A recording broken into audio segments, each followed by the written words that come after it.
अभी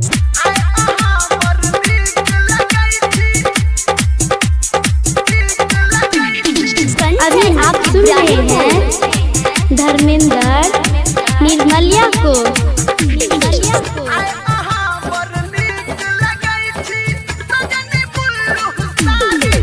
हाँ उगलै जोरिया ए नहा जेना लागे हमारा बारी में।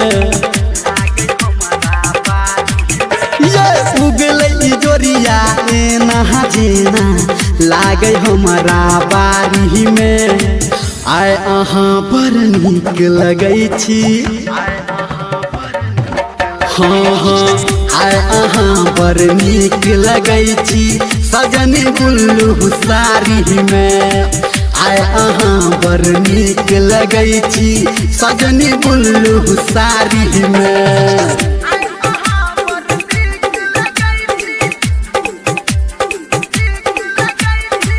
माँ गायत्री रिकॉर्डिंग स्टूडियो कंचन इब्राहिमपुर।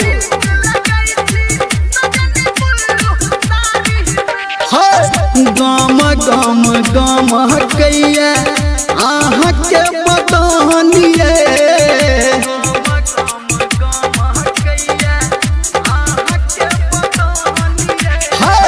अपहाजा में धके माजा ले तो पर मानिए।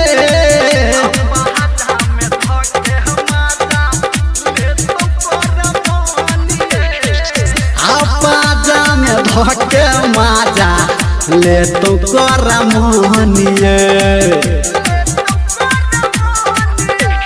लुटबही माजा धई के पाजा चलू बंद के बारी में।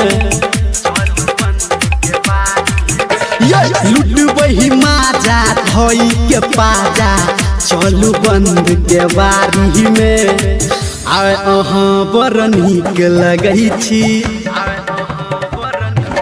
हाँ हाँ अहाँ बड़ नीक लगै छी सजनी बुल्लू साड़ी में।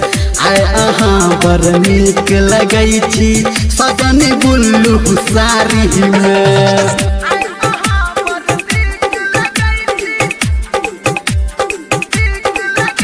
Singing by Power Star Dharmendra Ibrahimpur.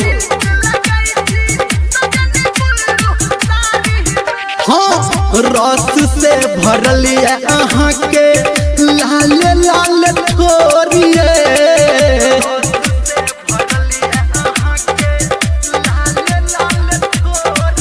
हाँ अहाँ के जोड़ा नहीं छे अहाँ छी बेजोरिए।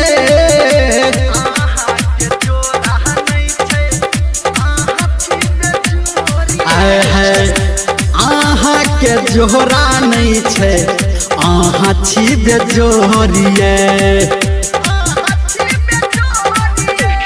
धर्मेंद्र निर्मलिया कहैया अहाँ के धके अखबारी में।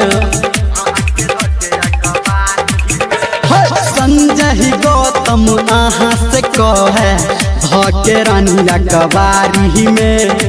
आय अहाँ बड़ नीक लगै छी।